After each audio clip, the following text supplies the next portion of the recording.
She had been talking to him for 11 minutes before he realized she thought he was someone else. A stranger, not a biker, not the large, road-worn man in the leather cut who had sat down at the next table in the Millhaven truck, stop diner because it was the only seat left and the rain. Outside was coming sideways and he needed somewhere to be that wasn't the highway. She thought he was her son. He understood this at the 11-minute mark when she reached across the table. Steady hand, no tremor, the kind of certainty that does not know it is wrong, and took hold of his forearm and said, "Daniel, I have been waiting to tell you something. Oh, I need you to hear it." His name was not Daniel. He had not spoken in 11 minutes because the woman, 81 years old, white hair pinned back with 2 tortoise-shell clips, a good wool coat that had been good for a long time, had started talking the moment he sat down, and she talked the way people talk when they have been saving something up too long, and the vessel is getting full. He had not corrected her. He had told himself he was going to correct her. He had thought in another 30 seconds he would find a way to say it gently. But then she said, "Before I go," and something in those 3 words stopped him the way a hand on a door stops it. He looked at her. She looked back at him with the clear, warm certainty of a woman who knows exactly where she is and exactly who she is talking to. And Holt Ramsey, 53 years old, Sons of the Sacred Road out of Murfreesboro, Tennessee, a man who had not spoken to his own mother in 7 years, made a decision that would follow him for the rest of his life. He did not correct her. He turned his hand over under hers and he said, "I'm listening." What she told him in the next 22 minutes, in a truck stop diner off Route 49, while the November rain hammered the windows and the coffee went cold between them, would take everything he thought he knew about his own life and hold it up to a different light. The Millhaven truck stop sat at the junction of Route 49 and County Road 7, which is to say it sat at the intersection of 2 roads that did not lead anywhere in particular, and therefore collected, over the years, the kind of people who were between places, truckers on long hauls, travelers who had miscalculated the gas, and occasionally a biker who had read the weather wrong and needed to wait it out. The place had been there since 1968, and the current owners were the children of the original owners, and they had kept the same red vinyl stools and the same Formica counter and the same revolving pie case by the register, because these things had always worked, and there was no reason to change what worked. Outside, the November rain moved across the parking lot in sheets. The mountains to the east had disappeared into low cloud. A semi sat idling by the fuel pumps, its running lights orange in the gray afternoon. The diner smelled of coffee and frying oil, and the particular warmth of a room that has been keeping people dry for a very long time. It was the kind of place that did not ask you anything. It just let you in. Holt Ramsey had pulled the Electra Glide under the fuel canopy at 2:30 and sat in the saddle for a moment watching the rain decide whether it was going to lighten up. It was not going to lighten up. He killed the engine and went inside and took the first open seat, which was a two-top by the window next to a woman in a good wool coat who was looking at the door with the patient attention of someone who has been waiting for something and is still waiting. He was 42 miles from Murfreesboro. He had ridden out that morning with no particular destination, the way he did sometimes when the walls of the apartment got too close and the quiet got too loud, and the only answer was miles. He had been doing this more since January, since the thing with his brother, since the thing with the chapter, since the accumulated weight of the last 2 years had made his ordinary life feel like a room with a ceiling that kept dropping. He was not a man who talked about these things. He was a man who rode. He was 53 years old and broad through the back and shoulders, with a face that had been handsome once and was now something better, weathered, specific, marked by time in the particular way that some faces are marked, not eroded, but carved. His hands were large and scarred from 30 years of mechanical work, and he wore his cut the way he wore everything, like it had always been there, like it was not a statement but a fact. He ordered coffee. He looked at the rain. The woman at the next table was looking at him. He nodded at her, the way you nod at someone in a diner, brief, sufficient, no invitation extended. She nodded back, and then she said, in a voice that was clear and unhurried, and had the particular music of a woman who grew up somewhere with slower speech, "You're late." He looked at her more carefully. "Ma'am," he said. "I said you're late, Daniel. I've been here since 2 o'clock. He opened his mouth. He closed it. He looked at her. The tortoise-shell clips, the wool coat, the hands folded on the table with the patience of someone who has been waiting. and has decided that the waiting was worth it. On the ring finger of her right hand, a wedding band so worn it had gone from yellow to pale gold, the way gold goes when it has been worn for 50 years. On the table in front of her, a cup of tea gone cold and a small leather purse and nothing else. He thought, I'll tell her in a moment, he thought. As soon as she stops, I'll explain. And then she started talking, and he did not stop her. Before we get to what she told him, if you're new here, click subscribe so you don't miss what happens next. Because what this woman said to a stranger she mistook for her son is something I think about every single time I sit down to tell one of these stories. It changed a man, I want you to know. Now, back to that table, back to the rain, because she was already talking, and what she was saying was already working its way into him, whether he was ready or not. Her name was Eleanor Ruth Marsh. She was 81 years old, and she had lived in the same house in the same town for 54 of those years, a white house in Sycamore Street in Millhaven that she and her husband Gerald had bought when Daniel was 2 years old and Patricia was not yet born. Gerald had died 8 years ago, a Tuesday afternoon in October, a heart attack in the side yard while he was raking leaves, and Eleanor had found him when she went to call him in for supper and had sat down in the leaves beside him and held his hand until the paramedics came. She had not left the house on Sycamore Street in the years since, except for church, except for the grocery, except for the occasional errand that required it. She was not frail. That was the first thing you noticed about Eleanor Marsh, and it was important, because her situation would have been easier to understand if she had been. Frailty explains things. It gives bystanders a category and a protocol, someone to call, a next step. Eleanor Marsh was not frail. She was upright and deliberate and fully present, with sharp gray eyes that moved quickly and a voice that never wavered, and the particular dignity of a woman who had lived a long time and intended to continue living with the same standards she had always held, regardless of what that cost her. What it was costing her currently was considerable. She had been diagnosed 14 months ago with a progressive condition that was gradually making the ordinary movements of her life, the stairs, the stove, the back steps to the garden, unreliable in ways that were getting harder to predict and manage. She had not told Daniel. She had not told Patricia, who lived in Phoenix and called on Sundays, and whose voice went tight with guilt when Eleanor mentioned anything that sounded like difficulty. She had not told the neighbors, because the neighbors had their own lives, and Eleanor Marsh had never been in the habit of making herself a problem for other people. She had managed the stairs by going slowly. She had managed the stove by cooking simpler things. She had managed the garden by sitting in the lawn chair Gerald had bought the summer before he died, and directing the operation in her memory rather than in the actual ground. She had managed, in other words, by reducing the size of her life to fit inside her remaining capacity, the way a person reduces the size of their handwriting when the page is running out. She still baked. That was the one thing she had not reduced.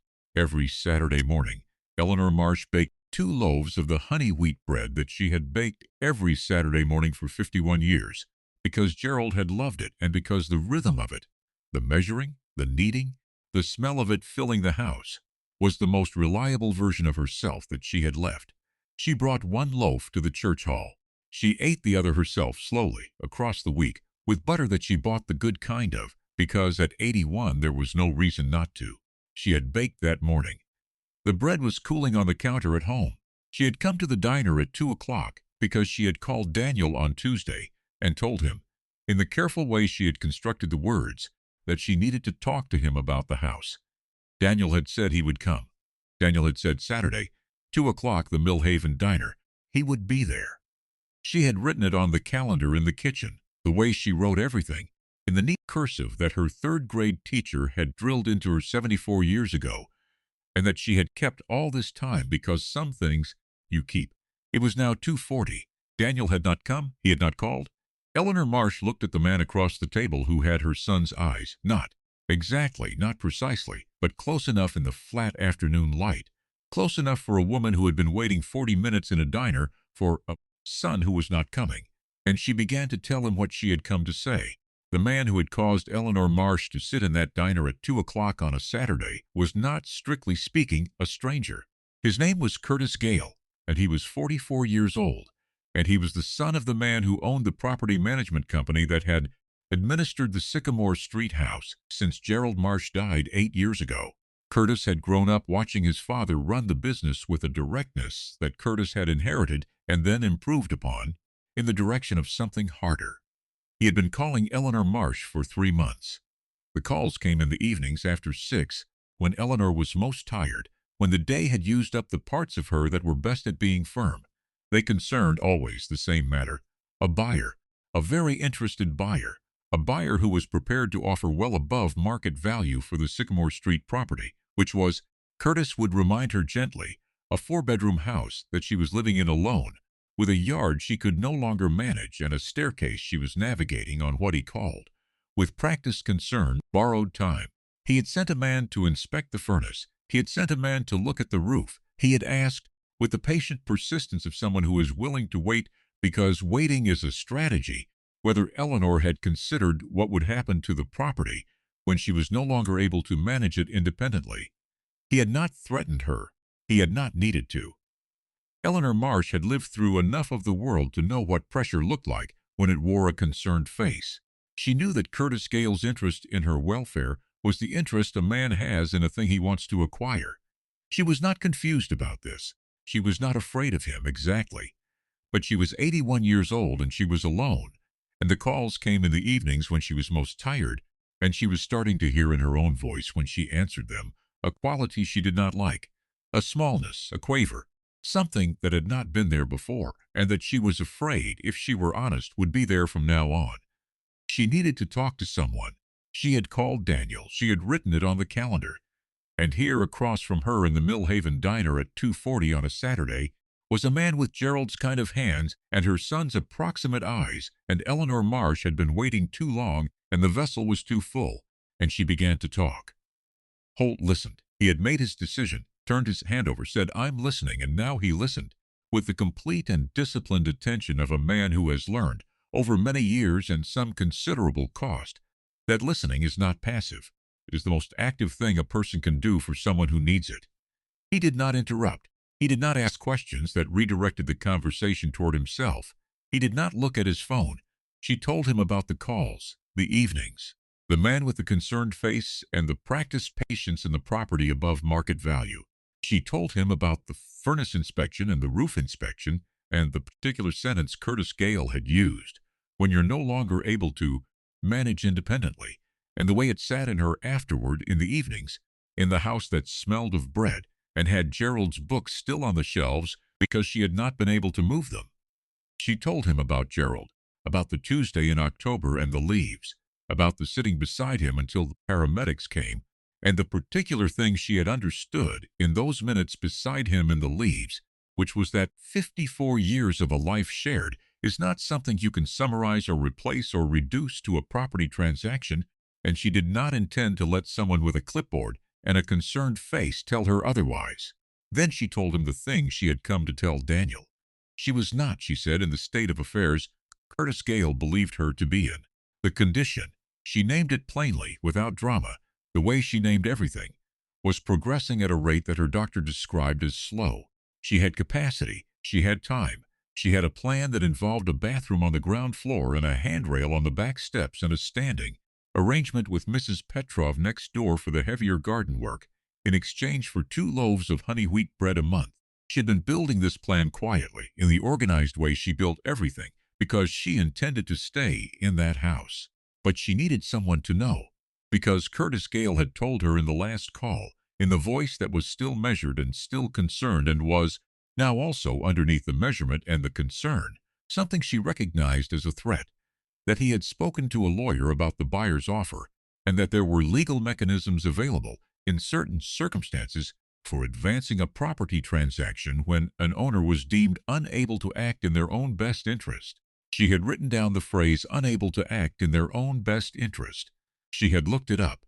She had understood what it meant. She looked at Holt across the table.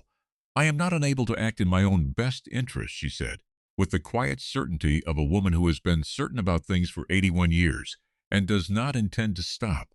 "But I am alone in that house, and I have not been sleeping, and I needed you to hear this from me, Daniel, before I go, not because I am going anywhere soon. I want to be clear about that. But because if something happens, I need someone who loves that house the way I love it to know that I did not give it up. I did not let them take it. Do you understand? Holt looked at her. He thought about his mother. He thought about the 7 years and the thing that had made the 7 years, and the way time goes when you let it go and does not come back. He thought about a woman sitting alone in a house on Sycamore Street in the evenings, the calls coming in after 6, writing things down on a calendar in cursive she had learned in 3rd grade. He said, I understand. He said, tell me his name again. She told him.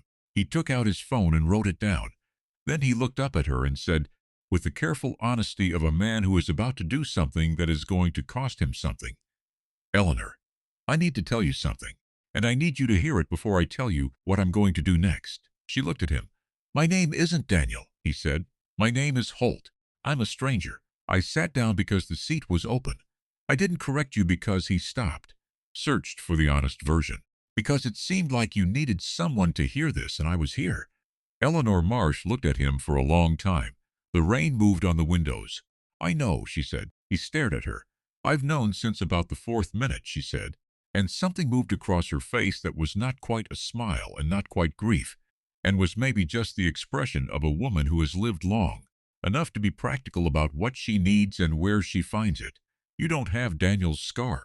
He has a scar on his chin from a bicycle when he was 7. She looked at him steadily. But you listened, the way Gerald used to listen, and I needed someone who would listen. Holt sat with this. I'm sorry he didn't come, he said. He's very busy, Eleanor said. He always has been.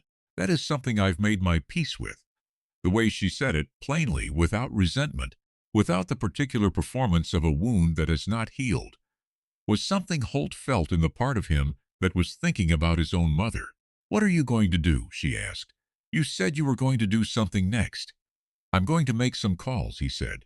I have a brother-in-law who does property law. I'm going to find out whether what Gale told you about legal mechanisms is real, or whether he made it up to scare you.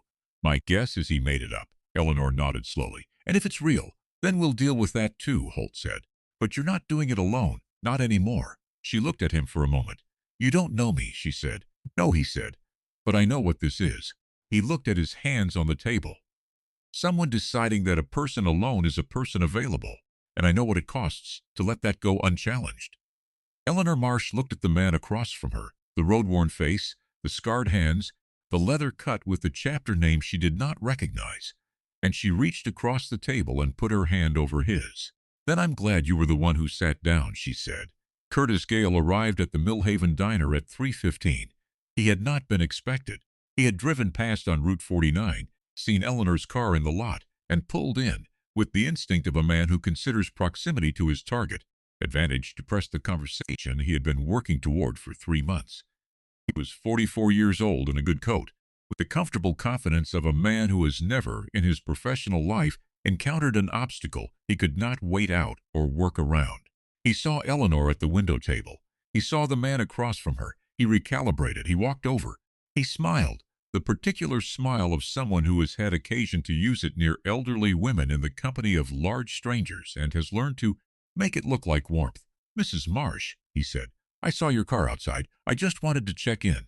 Eleanor looked at him with the clear, unimpressed eyes of a woman who has been reading intentions for 81 years. Curtis, she said, this is Holt. He's a friend. Curtis looked at Holt. Holt looked at Curtis. Holt did not stand. He did not need to stand. I've heard about you, Holt said. Curtis's smile adjusted slightly. All good things, I hope. Eleanor was telling me about the legal mechanisms you mentioned, Holt said. The ones for advancing a property transaction when an owner can't act in their own best interest. He let that sit for a moment. My brother-in-law does property law out of Nashville. He's going to have a look at that. The smile did not disappear, but it moved, shifted from one configuration to another, becoming the version that is still present but working harder. That's, of course, that's completely appropriate, Curtis said. These are complicated matters, and it's always a good idea to get independent. He's also going to look at the call log, Holt said. Eleanor has been keeping notes. Every call, time, and date, what was said. He looked at Curtis with the flat, patient attention of a man who is not in a hurry and is not going to be moved. After 6, every time, the smile stopped working. Curtis Gale looked at Eleanor Marsh. Eleanor Marsh looked back at him with the quiet certainty of a woman who is no longer alone in the room. I think, Curtis said, this might not be the right moment for this conversation. It's fine, Holt said. We're almost done. Curtis glanced at the door. The buyer's offer is still. The offer, Holt said, is something Eleanor will consider with her own lawyer at a time of her choosing, not yours. The room had gone quiet in the particular way that rooms go quiet when something is being decided, and everyone who is watching understands it. Curtis straightened his good coat. Of course, he said. Mrs. Marsh will be in touch. You can be in touch with her attorney, Holt said. She'll have one by Wednesday. Curtis Gale walked out through the diner door into the rain without looking back. The waitress at the counter, who had stopped pretending to refill the coffee cups, set the pot down and looked at Eleanor and said, You want some fresh coffee, hon? Eleanor Marsh laughed. A clean, released sound, the laugh of a woman who has been holding her breath for 3 months. Yes, she said. I think I do. In the parking lot, 2 cars down from Curtis Gale's retreating taillights, a phone rang. Holt did not go inside to take it.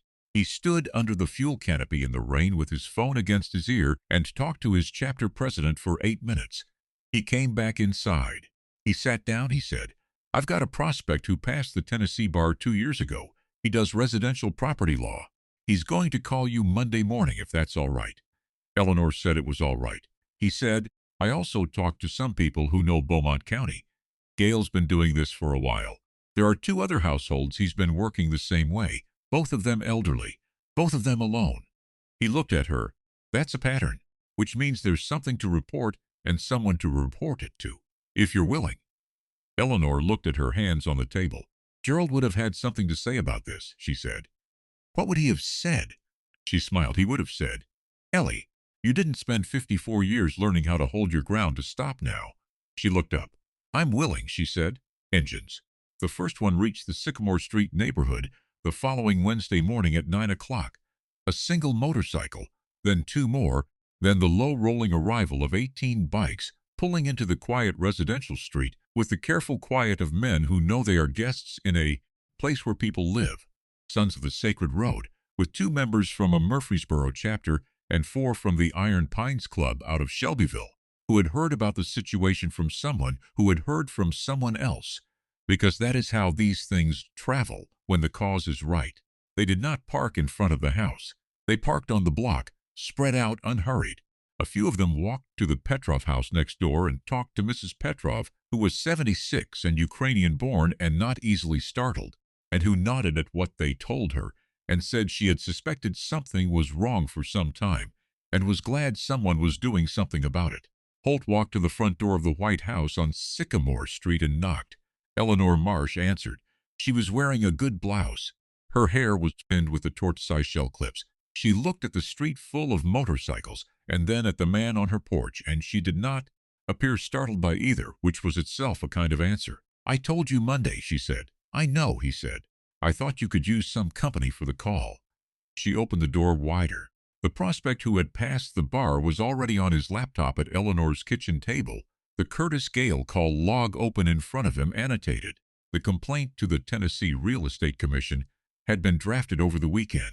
2 other households, an 86-year-old man named Harold Coe and a 79-year-old woman named Bette Suarez, had been contacted. Both had agreed to be included. The attorney was on the phone with the commission at 9:20. By noon, Gale's license was under formal review. By 2 o'clock, Eleanor Marsh was eating honey wheat bread at her own kitchen table with 18 bikers who ate politely and asked about Gerald and listened to her talk about the side yard where she had found him in the leaves, and nobody rushed her and nobody checked their phone. She showed them the garden through the back window. She told them what Gerald had planned to plant in the spring and hadn't gotten to. In the spring, 4 of them came back and planted it. The call happened 6 weeks later. Holt was in his apartment in Murfreesboro when his phone rang at 9:15 on a Thursday evening. The number was a 615 area code he didn't recognize. He almost didn't answer, he answered. This is Daniel Marsh, said the voice, Eleanor's son. I got your number from her attorney. A pause, the particular pause of a man assembling the words for something he has not said before. She told me what you did. She told me. Another pause. She's been telling everybody, the church, Mrs. Petrov. She told me you sat and listened to her for 20 minutes even though you didn't have to. Holt said. She did most of the talking. Daniel Marsh was quiet for a moment. She said she thought you needed someone to listen to you too. She said that was why she kept going. She could see it in you. Holt sat with this. He thought about the 7 years, about the phone he hadn't picked up, and the calls he hadn't made, and the particular weight of a silence that keeps growing because neither person breaks it, and at some point it becomes its own kind of structure that neither person knows how to take down. "She said to tell you," Daniel continued, and his voice had changed. Thinned, careful, the voice of a man reading something he wrote down, because he was not sure he could say it straight. "The thing you're carrying doesn't have to be that heavy. You just have to decide to put some of it down." Holt did not say anything. "She also said," Daniel added, quieter, "that she thinks you should call your mother." The rain had started again outside the apartment window, the same November rain, or one that felt like it. Holt looked at the phone in his hand. He thought about all the distance that 7 years makes, and whether distance was really what it was. He said, "Thank you for calling." Daniel Marsh said, "Thank you for sitting down." Holt Ramsey called his mother on a Friday evening in December. She answered on the second ring.